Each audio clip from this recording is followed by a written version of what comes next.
Okay, so we've been having some discussion about job order costing and accumulating the cost of material, labor, and overhead.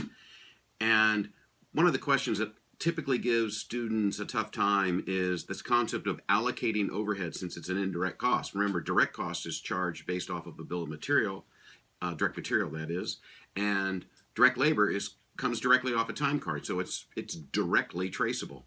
Overhead, on the other hand, you have to come up with a way to allocate overhead. So I want to demonstrate a few things to get the concept of allocation clear in your mind. Let's assume for the moment that I have a 10,000 square foot building, right? 100 feet, 100 feet. And 50% of that building is occupied by the manufacturing organization, and 20% of that organization, of that floor space, is handled by sales, and the other 30% is R&D. And now let's also assume that our monthly rent is $10,000 per month. If we wanted to allocate that $10,000 per month rent to each of the departments based on their square footage, we would be allocating that overhead based on square footage consumed. So in this case, 50% of 10,000 would be $5,000 would be charged to manufacturing. 20% of 10,000 or $2,000 would be charged to sales, and the remaining $3,000 would be charged to R&D. That's the concept of allocation. It's a function of what activity base you are going to use to allocate. In this case, we allocated based on square footage. Let's look at another one.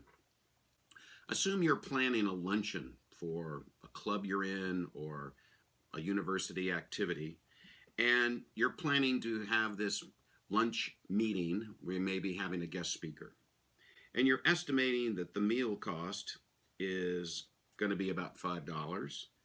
You believe you're going to have a beverage for each person, and that's going to be about $1. You think you're going to have to rent a room in order to house people, and it's an inexpensive room, $100 for the hour and a half time, length of time.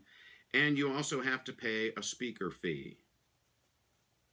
And that speaker fee is $500. And you estimate that 100 attendees will be present. The question is, what do you charge people in order for you to break even if they all should come? Well, we know that it's going to cost us $5 for that Subway sandwich, and it's going to cost us $1 for that Pepsi Cola, let's just say. So we know we have $6 of cost for sure. The question is, we have these overhead related charges of $100 and $500 or $600. One way to allocate this would be to take that $600 and divide it by the estimated number of people, which means it's another $6. So we would charge $12 for every attendee, and they would be able to listen to the speaker, and we would break even. If more than 100 people come, we're going to make some money, and if less than 100 people come, we're going to lose some money. But the point is, I'm allocating based upon attendees, whereas in this other one, I allocated based on square footage. Now, in the real world, you have to ask yourself a question. I have overhead in my manufacturing facility. Here's the question you need to answer. Why do I have this overhead?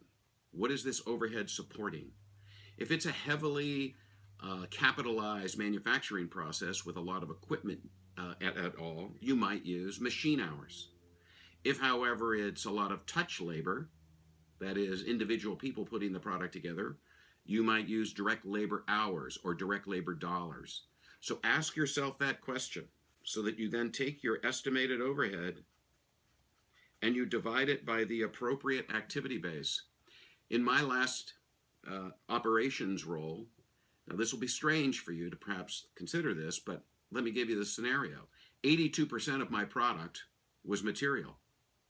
0.5 or 0.5% was direct labor, and the other 18% was overhead. So we concluded that using time cards and tracking all that labor was useless, so we just put that 0.5 of an hour of direct labor and threw it into the overhead pool, and we allocated our overhead based on material cost. It worked for us because really that was the fundamental reason why most of our overhead had existed. So to that end, that's the key question for you to consider. Why does the overhead exist? When you answer that, you'll know how to allocate it. In summary then, assume we have $1 million worth of overhead, and we think that the activity base, the reason why that overhead exists is because of direct labor hours, and we estimate it's going to take 10,000 hours to do everything we're going to do during this period. 10,000 hours into $1 million is $100. So we're going to allocate $100 worth of overhead each time we spend 1 hour making that product. So think of a piece of pie or a pie that has several $100 slices. So each time we use an hour, out comes $100 that will be added to the cost of the product for every direct labor hour. That's allocation. I hope this clears up things for you and allows you to move forward as we move through further chapters utilizing the concept of allocating overhead.